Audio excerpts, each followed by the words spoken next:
Muy bien, Primera de Corintios capítulo 2, primera carta a los Corintios capítulo 2, y vamos a hacer una lectura del texto que vamos a estudiar en esta mañana, del versículo 6 al versículo 9. Dice así la palabra del Señor: sin embargo, hablamos sabiduría entre los que han alcanzado madurez, y sabiduría no de este siglo, ni de los príncipes de este siglo que perecen, mas hablamos sabiduría de Dios en misterio, la sabiduría oculta, la cual Dios predestinó antes de los siglos para nuestra gloria, la que ninguno de los príncipes de este siglo conoció, porque si la hubieran conocido, nunca habrían crucificado al Señor de gloria. Antes bien, como está escrito, cosas que ojo no vio, ni oído oyó, ni han subido en corazón de hombre, son las que Dios ha preparado para los que le aman. Yo creo en Dios a mi manera. Es una verdad que expresan las personas con respecto a su conocimiento de Dios. Yo creo en Dios a mi manera. Es la respuesta de muchos cuando se les presenta el evangelio del conocimiento de Dios para salvación. Yo creo en Dios a mi manera. Es una verdad que están expresando de sus labios. La mayoría de la gente cuenta ya con una idea en sus mentes de cómo es Dios. Ya tienen una opinión de cómo Dios es, o cómo Dios no es, o incluso si Dios existe o si no existe.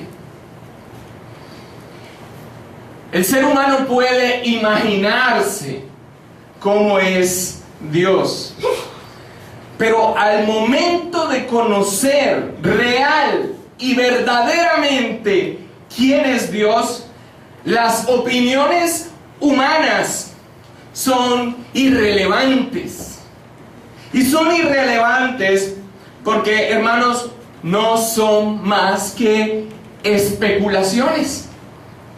Las múltiples religiones que vemos en la historia de la humanidad y a lo largo de cualquier rincón de nuestro planeta no muestran otra cosa más que un intento infructuoso de imaginarse a Dios, cada uno a su parecer.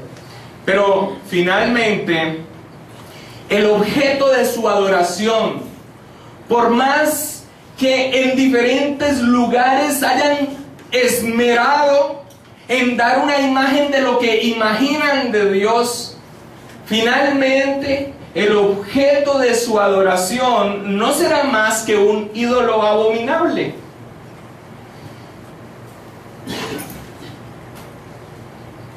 El ser humano se puede imaginar cómo es Dios, pero el resultado de esa imaginación de Dios no será más que especulación, siempre.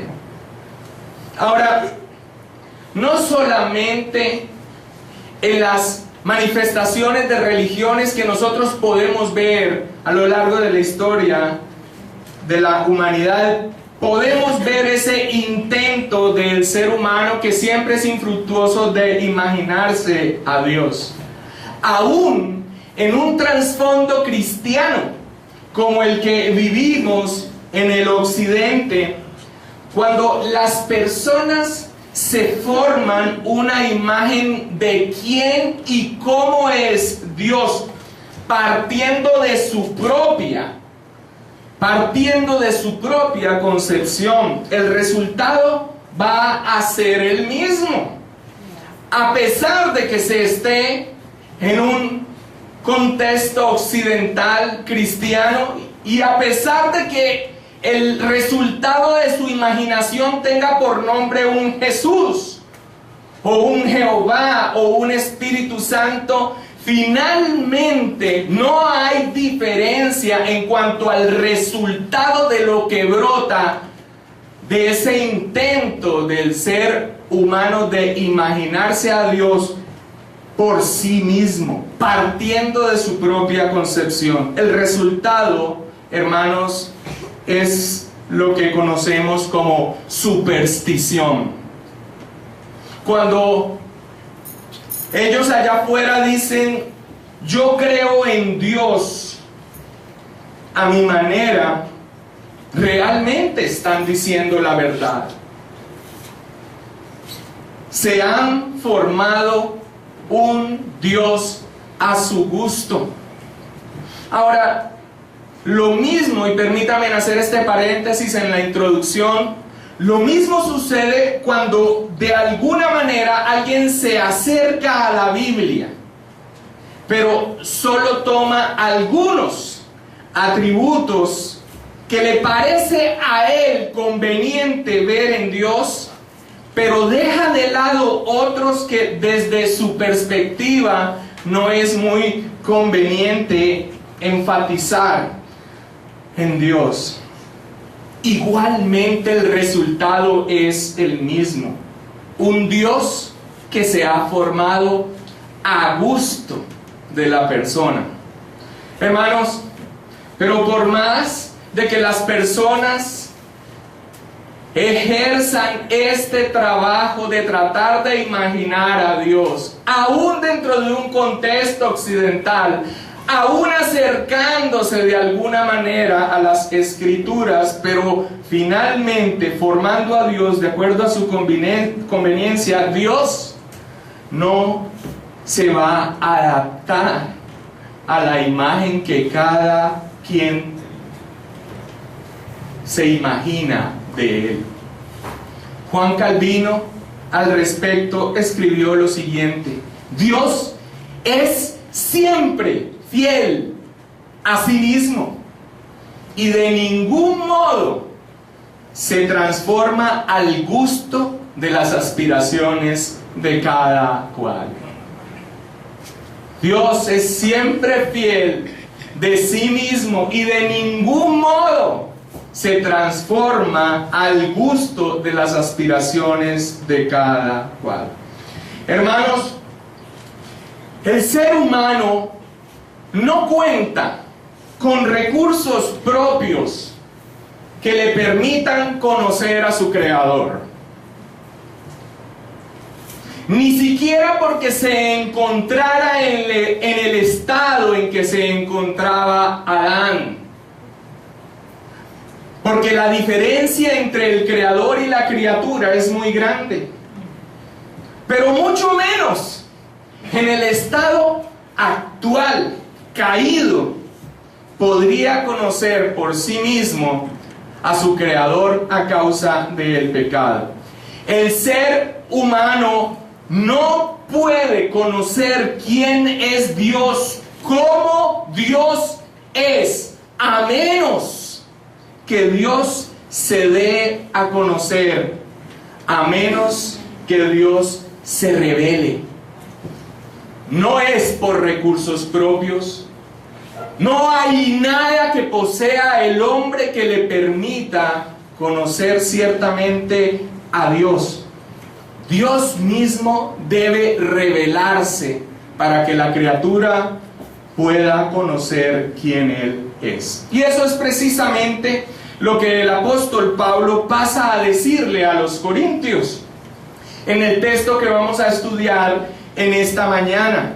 Y pasa a decirles precisamente esto, que el ser humano es incapaz, no puede, es imposible que conozca a Dios a menos que Él se revele.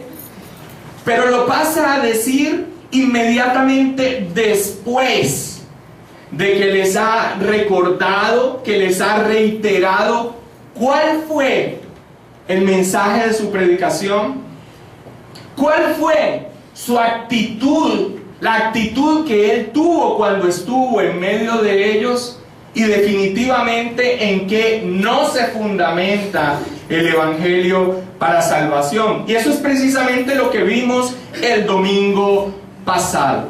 El apóstol Pablo entonces va a entrar a hablarles sobre esta verdad que la introducción ha mencionado, de que ningún ser humano puede conocer a Dios por sí mismo, ni partiendo de sí mismo. Dios tiene que revelarse al ser humano para que le conozca. Pero es importante que traigamos a memoria lo que se predicó el domingo pasado, porque es inmediatamente después de eso que él entra en este tema. Y quisiera que ustedes mismos me respondieran, si es posible, ¿cuál era el mensaje de predicación del apóstol Pablo? Dice: me propuse no conocer en medio de ustedes, sino ¿a quién? Y a este crucificado, con todo lo que se expuso en el sermón anterior. También él pasa a hablarles lo que vamos a tocar en el tema de hoy, después de haberles mostrado cuál fue la actitud que como siervo de Dios él tuvo cuando estuvo predicando el Evangelio. ¿Cuál fue la actitud? Dice que estuvo en medio de debilidad y que estuvo ¿con qué? Con temor y con temblor. Y eso es aceptar cuál es la condición del ministro, a pesar de que el mensaje sea tan poderoso que levanta muertos, literalmente, espirituales.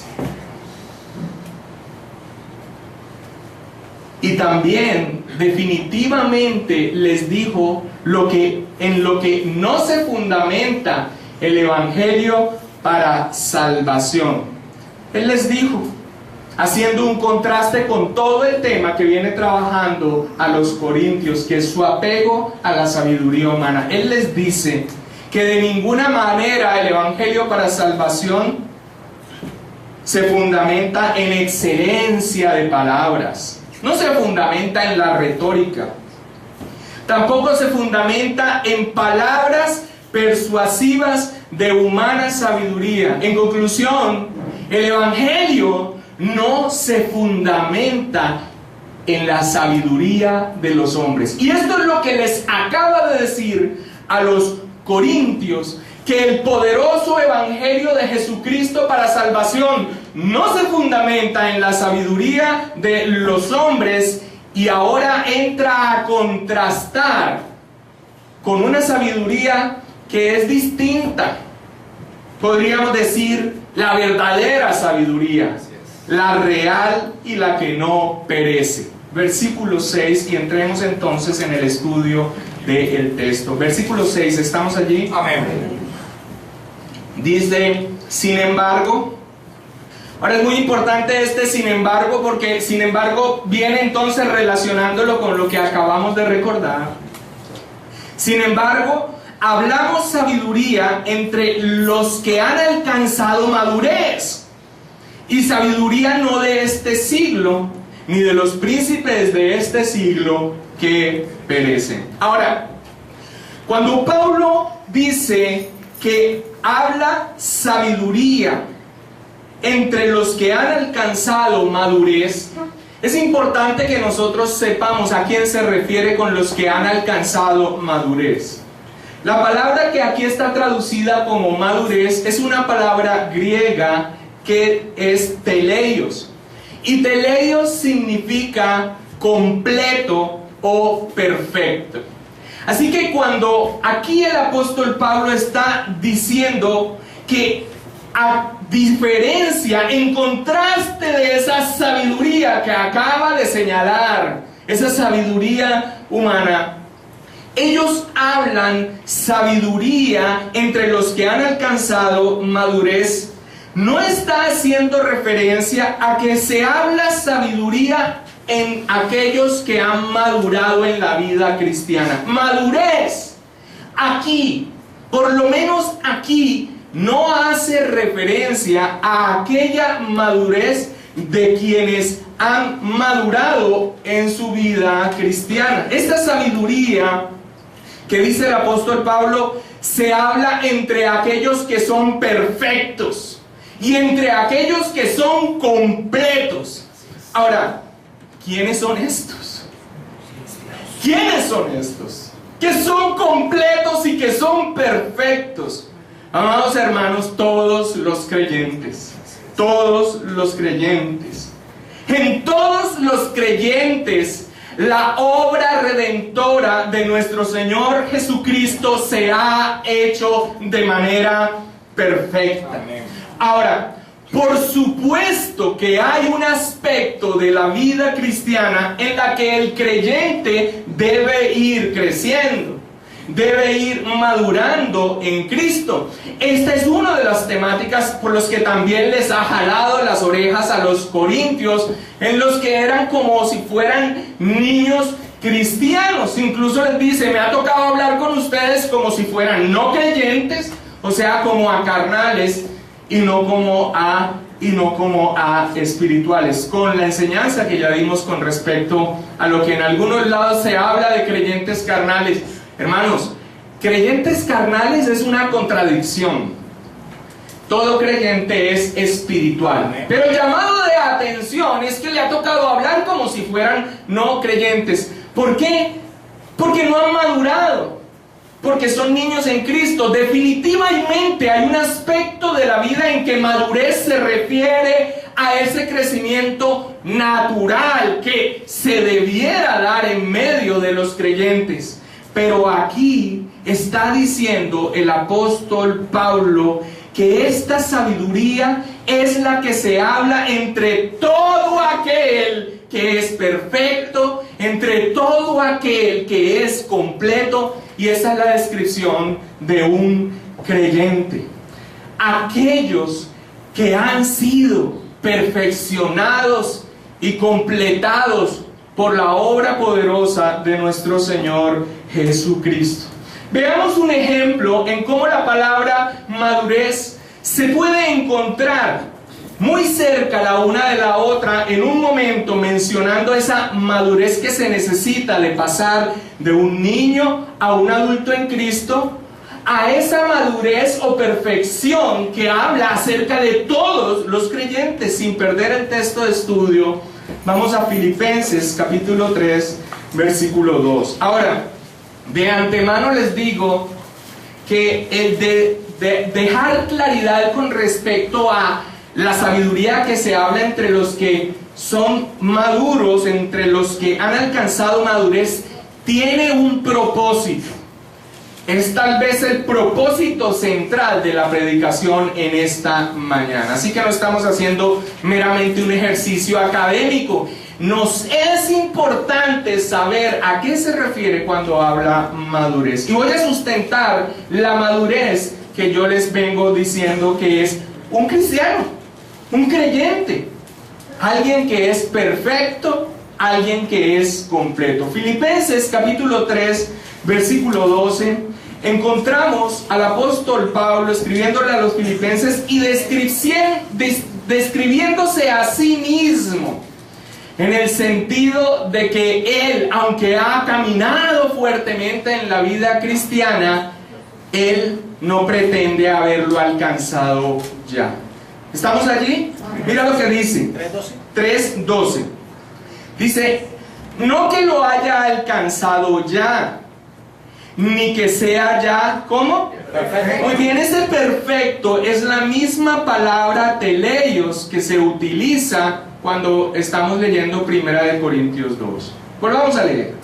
No que lo haya alcanzado ya, ni que ya sea perfecto, sino que prosigo por ver si logro asir aquello para lo cual fui también asido por Cristo Jesús.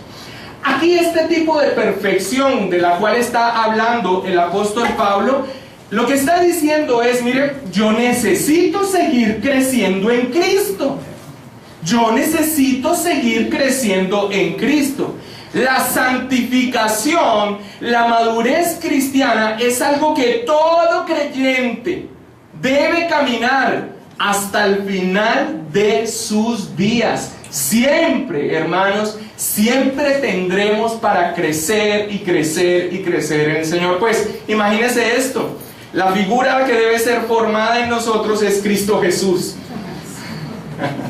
a la estatura de Cristo. O sea que, hermanos, nunca se completa realmente en nuestra vida, se completará en el momento de nuestra glorificación. Eso es lo que dice la palabra del Señor. Así que este perfecto, que es el mismo teleios, que es traducido como madurez y que estamos hablando, este perfecto habla de otro tipo de teleios, de otro tipo de perfecto, el de la madurez cristiana. Pero tan solo unos versículos adelante, en el versículo 15, dice el mismo apóstol Pablo en la misma frase, en la misma expresión: así que ¿qué? Todos los que somos perfectos, esto mismo sintamos, haciendo referencia al Señor Jesucristo. Atiendan esto entonces. ¿Cómo puede el apóstol Pablo decir no que lo haya alcanzado ya ni que ya sea perfecto? Y 3 versículos más adelante decir, así que todos los que somos perfectos esto mismo sintamos. ¿Cuál es la respuesta? Definitivamente no es que se está contradiciendo, porque esta es la bendita palabra de Dios, que es inerrante, no tiene error. Se está refiriendo a 2 cosas distintas. Uno, el teleios. Uno, la perfección de aquel que va creciendo en su vida cristiana, en la madurez cristiana, de niño a un adulto en Cristo. Pero la segunda expresión, así que todos los que somos perfectos, esto mismo sintamos, es a lo que se refiere el texto que estamos estudiando. Hermanos, todo creyente, todo nacido de nuevo es perfecto en un sentido. ¿En cuál? En que la obra de Cristo ha sido hecha perfectamente para tu vida. Tú no eres medio salvo. Tú no eres medio justificado, medio perdonado, medio adoptado. Tú eres perfecto frente a los ojos de Dios por la obra de Cristo Jesús. Somos perfectos a los ojos de Dios en este sentido. ¿Por nosotros mismos? Definitivamente no, sino por la obra de Cristo Jesús. Cuando el Padre te mira, ve a Cristo. Por eso estamos en Cristo. Y te ve perfecto, y te ve puro, justificado. Justificado significa que te mira como respuesta a la fe en Cristo Jesús y te dice, inocente, no hallo culpa en ti. Hermanos, así que esa sabiduría de la cual está hablando el apóstol Pablo, que es hablada entre los que han alcanzado madurez, esa sabiduría es hablada entre los que han nacido de nuevo, entre todo aquel que es un creyente. Y eso nos habla algo muy importante, que esta sabiduría de la cual habla el apóstol Pablo es característica de los que son regenerados. Si es regenerado, entonces esta sabiduría es hablada por ti. Esta sabiduría es característica de ti, si eres un nacido de nuevo. La razón entonces por la que hablamos de esta sabiduría, ¿cuál sería? ¿Cuál sería la fuente de que nosotros hablemos de esta sabiduría? Dios, la obra de Cristo, la obra redentora de Cristo. Así que la sabiduría de la cual está hablando el apóstol Pablo tiene que ver más con la condición moral, tiene que ver más con la condición espiritual que ahora tenemos gracias a la redención, que por cualquier proceso propio o por cualquier situación que pudiéramos decir que ha brotado de nosotros mismos. Sin embargo, hablamos sabiduría entre los que han alcanzado madurez. Podemos entonces saber que hay una sabiduría que vamos a empezar a describir en este sermón, una sabiduría que brota no de nosotros, sino que su fuente es Dios mismo, y que es una característica propia de todo aquel que es perfecto, y ese es un creyente. Brota no por un proceso nuestro, amados hermanos, no por un esfuerzo nuestro. Esa sabiduría viene de la obra redentora de Cristo Jesús en nosotros. Y por eso dice el final del versículo 6, vayamos al texto, mira lo que dice. Y sabiduría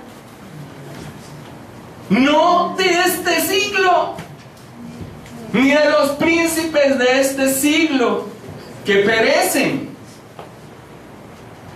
No es algo, hermanos, esta sabiduría que tienen todos los regenerados, no es algo que encuadre en la historia humana. Por eso dice, no de este siglo.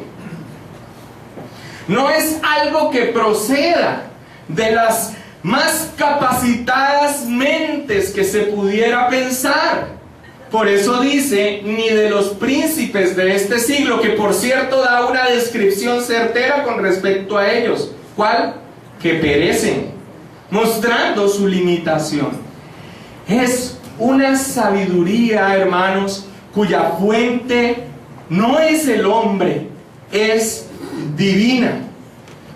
Pero Pablo va a entrar a enseñar algo que va más allá de la procedencia de esta sabiduría que acabamos de ver. La procedencia es de Dios, pero hay algo más sobre esta sabiduría. Versículo 7 dice: mas hablamos sabiduría de Dios, ¿cómo? En misterio. En misterio. La sabiduría, ¿cómo? Oculta, la cual Dios predestinó antes de los siglos para nuestra gloria. ¿Por qué Pablo describe la sabiduría de Dios como un misterio? ¿Por qué Pablo describe la sabiduría de Dios como algo oculto? Amados hermanos, miremos lo que el mismo Señor Jesucristo dice, aún con respecto de ese conocimiento personal de Dios que viene con la salvación. Vayamos a Mateo capítulo 11. Estamos respondiendo por qué Pablo describe la sabiduría de Dios como un misterio o como algo que es oculto. Y en las palabras del Señor Jesús podemos ver, aunque Él las está diciendo con respecto a un conocimiento personal que viene de Dios para salvación, dice lo siguiente, Mateo 11:25. Aquí el Señor Jesucristo acaba de hacer toda una reconvención a unas ciudades en las cuales se ha hecho una cantidad de señales que apuntan a que ellos pudieran ya saber quién era aquel que estaba en medio de ellos.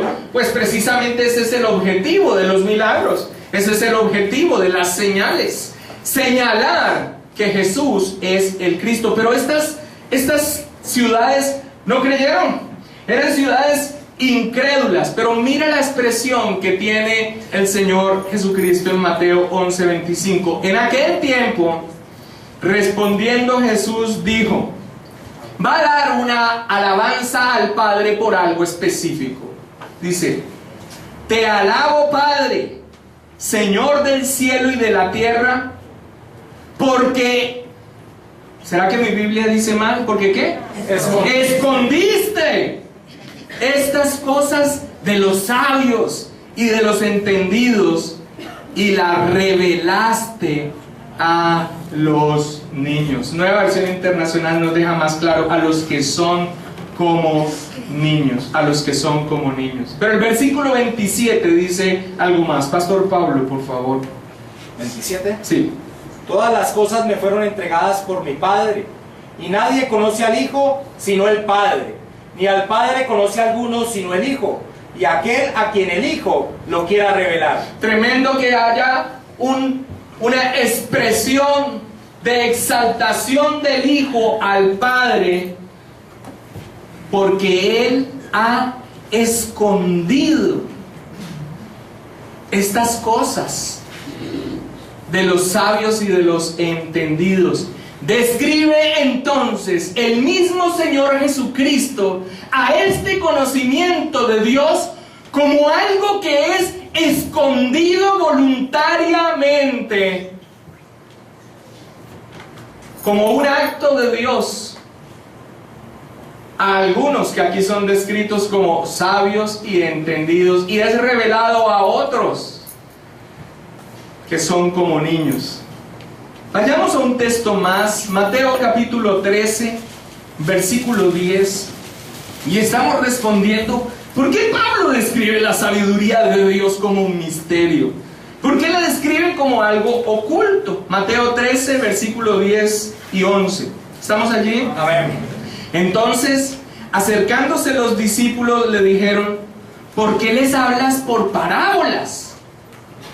Y él respondiendo les dijo, porque a vosotros os es que dado saber los misterios del reino de los cielos, mas a ellos que no les es dado. Ahora, esto que habla el Señor Jesucristo es en cuanto al conocimiento personal de Dios para salvación.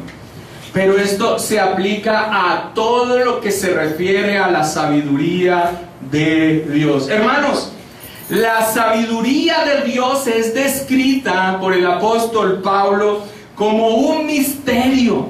Es descrita por el apóstol Pablo como algo oculto, porque no es algo que el hombre pueda tener por sí mismo. Así es.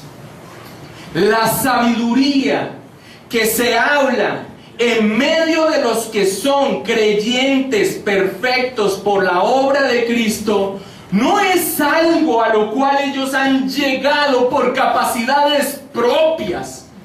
Es algo que la gente no llega por sí misma, porque tenga la capacidad de hacer un proceso mental de entendimiento por sí mismos y entonces llegan allí. La sabiduría de Dios es descrita por Pablo como un misterio o como algo oculto, porque el hombre no puede llegar a ella por sí mismo. Debe ser dada por Dios. Amén. Es una dádiva de la gracia divina. Así es. Es un don de Dios que el Señor ha dispuesto dar de acuerdo a su soberana elección a algunos. Así es. Tan es así, tan distante es de cualquier capacidad humana, de cualquier esfuerzo humano, que Pablo termina diciendo en el versículo 7, la cual Dios predestinó antes de los siglos para nuestra gloria. En otras palabras, Dios ya tenía preparado que los que iban a ser perfeccionados pudieran hablar esta sabiduría, hablando esta sabiduría entre los que han alcanzado madurez, entre los que son creyentes, sin que nosotros siquiera existiéramos. Ya la había preparado para nosotros. ¿De quién brotó? De Dios. ¿Quién la dio? Dios. ¿A quiénes Dios la da? Está estimado. ¿Hemos llegado nosotros a ella por nuestros propios medios? ¿Por qué es oculta? ¿Por qué es misterio? Porque el hombre no accede a ella por sí misma. Es una manifestación de la gracia de Dios, de tal manera que Dios la predestinó antes de los siglos para nuestra gloria. No tenemos nada que ver con ella. Nada que ver con ella. Nos ha sido dada. Ahora, cuando decimos que nosotros hablamos esta sabiduría, no es como quien habla una información. No se está hablando de una información que hablamos entre los creyentes. Hablamos significa que es una sabiduría que no solamente conocemos como una dádiva de Dios, sino que tenemos por la obra de Dios la capacidad de conocerla, aceptarla y confiar en ella. Amén. Hablar esta sabiduría en medio de los que han alcanzado madurez significa que esto nos ha sido dado por Dios y va más allá de un conocimiento de algo. Hablar de ella significa que es una convicción que ha sido puesta allí por Dios mismo para su gloria, para su sola gloria, y por gracia te lo ha dado. Ahora, alguien debería estarse preguntando ya, bueno, pero específicamente, ¿de qué estamos hablando cuando hablamos de la sabiduría de Dios? ¿De la revelación de Dios? Porque dice que Él ha revelado. ¿Del Evangelio? ¿De la salvación? Que es lo que el Señor Jesucristo ha dicho en los pasajes que revisamos. Hermanos, todo ello, todo lo que implica el plan de salvación, la revelación de Dios en su palabra, que es la Biblia, el Evangelio para salvación, todo ello, todo va a apuntar a la sabiduría. ¿Quién es la sabiduría? La sabiduría es la bendita persona de nuestro Señor Jesucristo. Él es la sabiduría, Él es la salvación, Él es la revelación perfecta de Dios. Cuando nosotros podemos hablar de esa sabiduría, estamos hablando en aquel en el cual reposa nuestra salvación. De la Biblia, claro, porque el cumplimiento de la Biblia, de las promesas del Antiguo Testamento, es Cristo Jesús. Amén. Porque todo el Nuevo Testamento atestigua acerca de quién es Cristo Jesús. De la salvación, por supuesto, porque Jesucristo es nuestra salvación.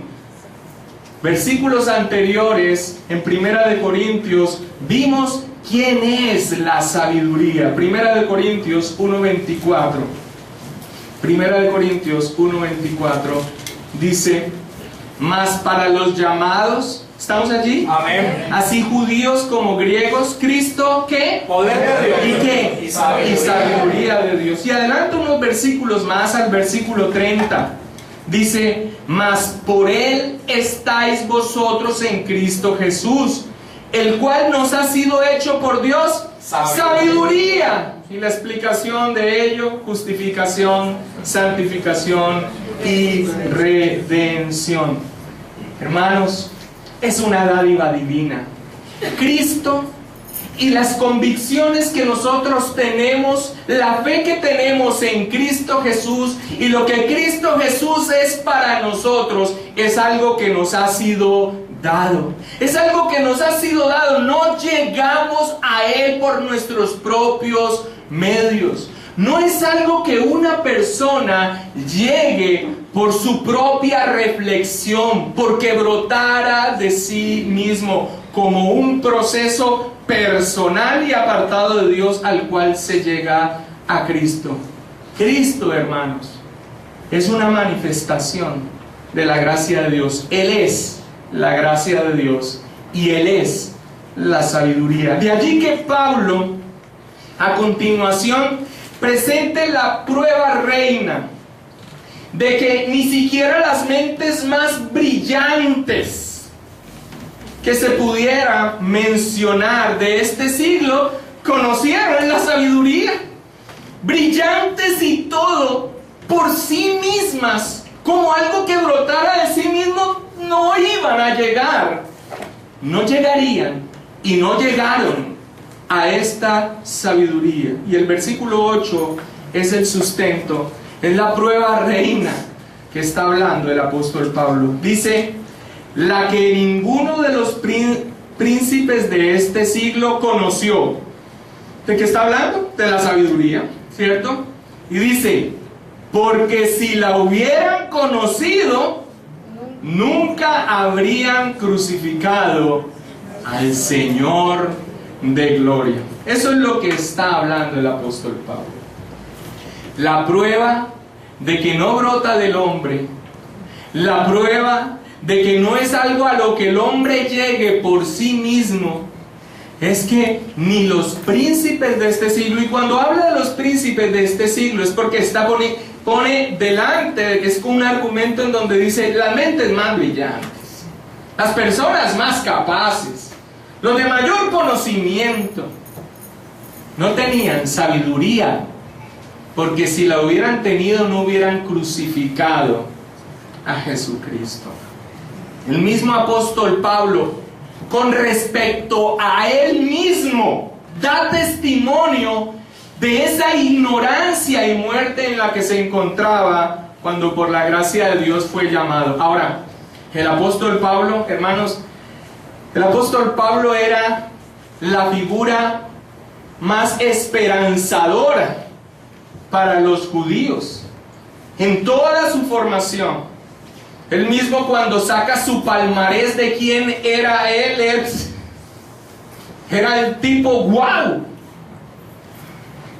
era un buen partido para las muchachas de esa época. Pero mira la descripción, el testimonio que él da acerca de sí mismo, con toda esa aparente sabiduría que tenía. Dice así, y yo lo voy a leer de Nueva Versión Internacional. No les doy el texto, al final lo doy, para que lo aprecien. Dice, anteriormente yo era un blasfemo, un perseguidor y un insolente, pero Dios tuvo misericordia de mí, porque yo era un incrédulo y actuaba con ignorancia. Pero la gracia de nuestro Señor se derramó sobre mí con abundancia, junto con la fe y el amor que hay en Cristo Jesús. Este mensaje es digno de crédito y merece ser aceptado por todos, que Jesús vino al mundo a salvar a los pecadores, de los cuales yo soy el primero. Este es el testimonio del estado en el que se encontraba un hombre brillante a los ojos del mundo, y se encuentra en 1 Timoteo 1, del 13 al 15. Hermanos, esa sabiduría que tenemos nosotros por la sola gracia de Dios, esa sabiduría que es Cristo, esa sabiduría que representa salvación para nuestra vida, no es una sabiduría que hayamos adquirido por nosotros mismos. Es algo que por la gracia de Dios, si realmente has nacido de nuevo, se te ha sido dada. Hermanos, de tal manera que el apóstol Pablo termina haciendo unas citas libres con respecto al Antiguo Testamento en el versículo 9. Dice así: antes bien, ¿estamos? Amén.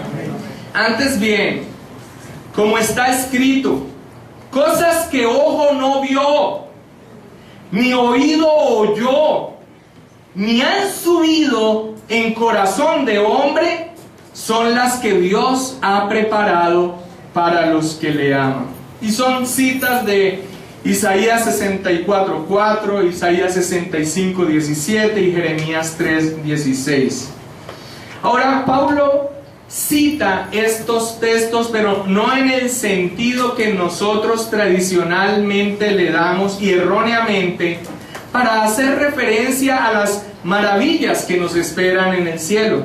Casi siempre lo hacemos así: cosas que ojo oyó, ni oído oyó, ni han subido en corazón de hombre, son las que Dios ha preparado para los que le aman.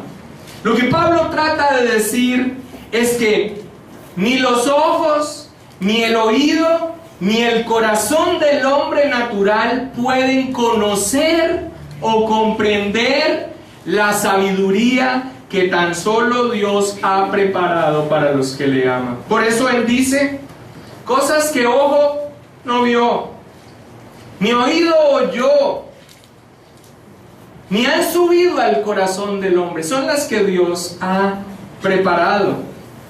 No por nosotros mismos hablamos esta sabiduría en medio de nosotros.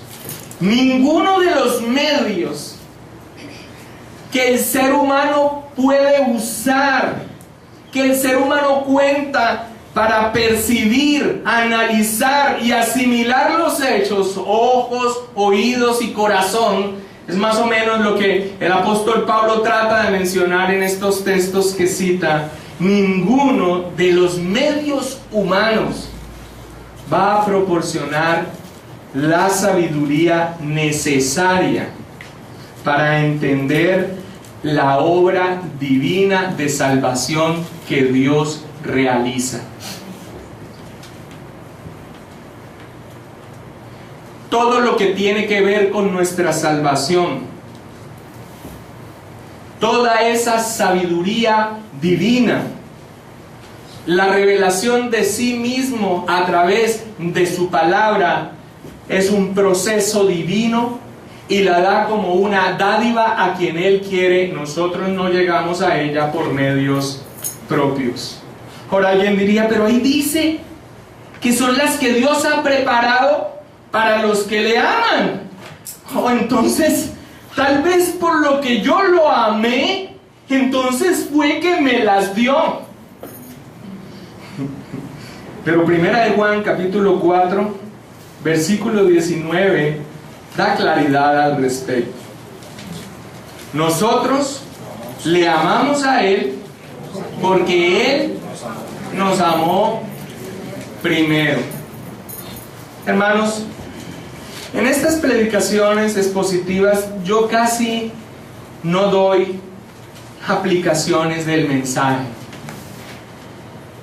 El Espíritu Santo es quien lo hace mucho mejor que yo, pero hoy quiero que veamos 4 aplicaciones del texto que hemos visto hoy, porque básicamente lo que hemos visto hoy es que, miren, entre los creyentes se habla una sabiduría que no procede de nosotros, sino que es Dios el que la hace, y el ser humano nunca va a poder llegar a ella. Pero es importante hacer las aplicaciones, porque, amados hermanos, en esto se le está robando la gloria a Dios en medio de las iglesias. En esto se le está robando la gloria a Dios en medio de las iglesias que tienen un evangelio humanista.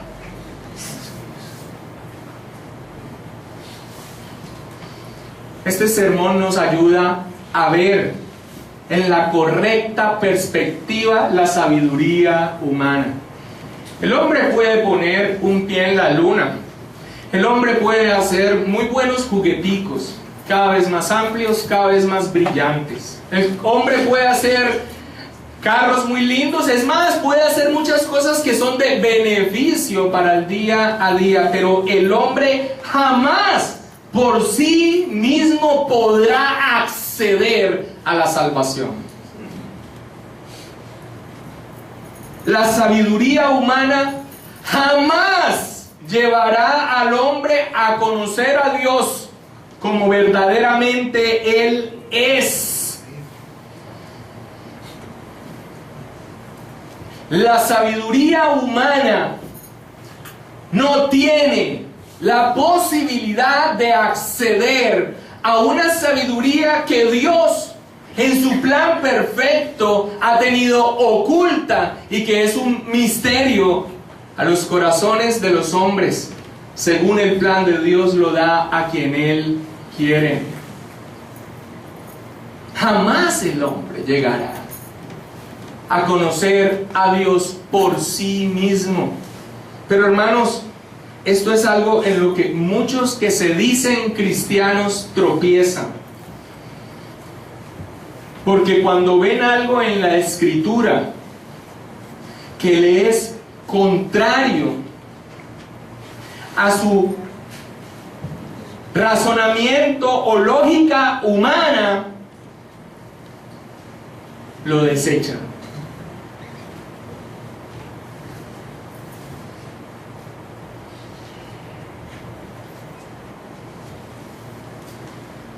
La elección, la predestinación, la salvación por la sola gracia de Dios y la incapacidad humana es algo que dan carranchil allá afuera. Y si no, díganmelo ustedes que les gusta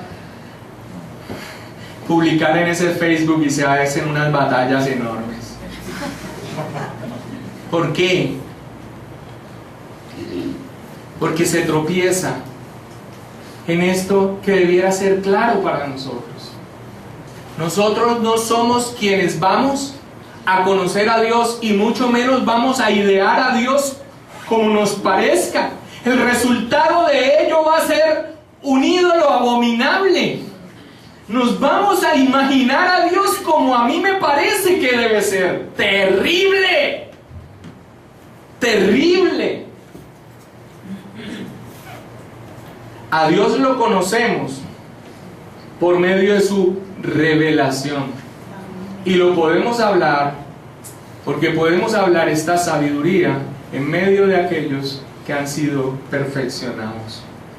La sabiduría de Dios no está relacionada en lo absoluto con la limitada sabiduría humana.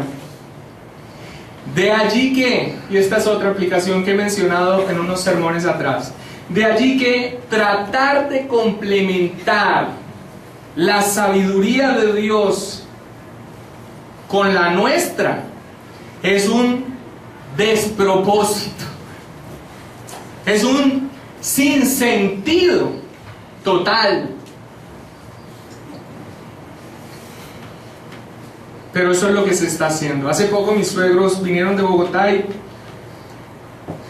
les invitaron a una congregación brutal, de grande, enorme. Las de aquí quedan como, mejor dicho, nada.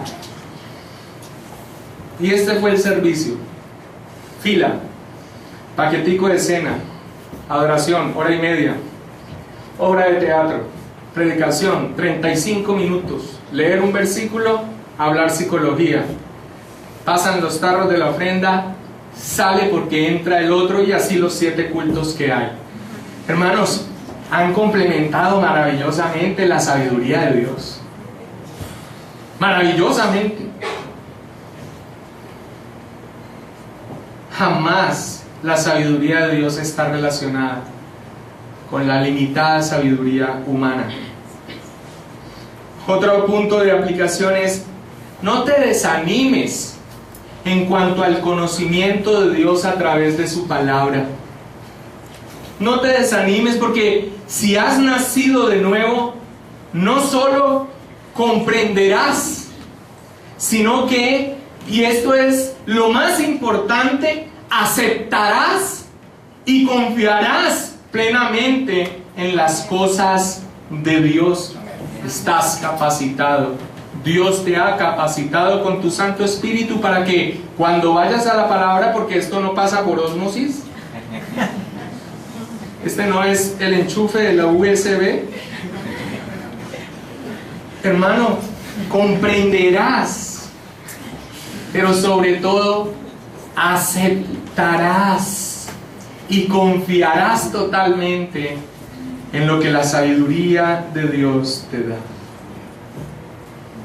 Y si hoy comprendes, y esta es la última aplicación, si hoy comprendes como a la luz del mediodía el maravilloso plan de salvación de Dios, Si hoy estás a los pies de Cristo y tu fe está fundamentada en la bendita palabra de Dios, no ha sido por ti, no ha sido por méritos, no ha sido por tu perspicacia, por tu análisis, por nada que haya brotado de ti mismo.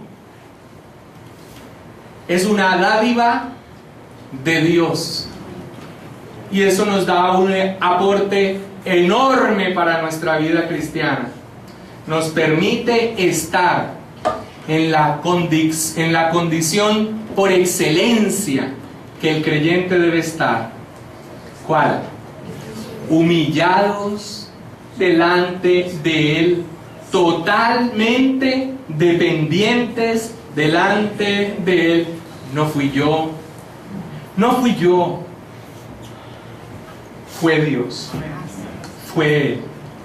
Y hoy, hermanos, podemos hablar sabiduría entre los que han alcanzado madurez, una sabiduría en misterio, oculta, que ni las mentes más brillantes pudieron tener, porque si lo hubieran tenido no hubieran matado a Cristo, que Dios dio a nosotros, a los que le amamos, porque Él nos amó primero como una dádiva y como una manifestación de su gracia y de su amor. Amén. Amén. Padre, te damos gracias, Señor,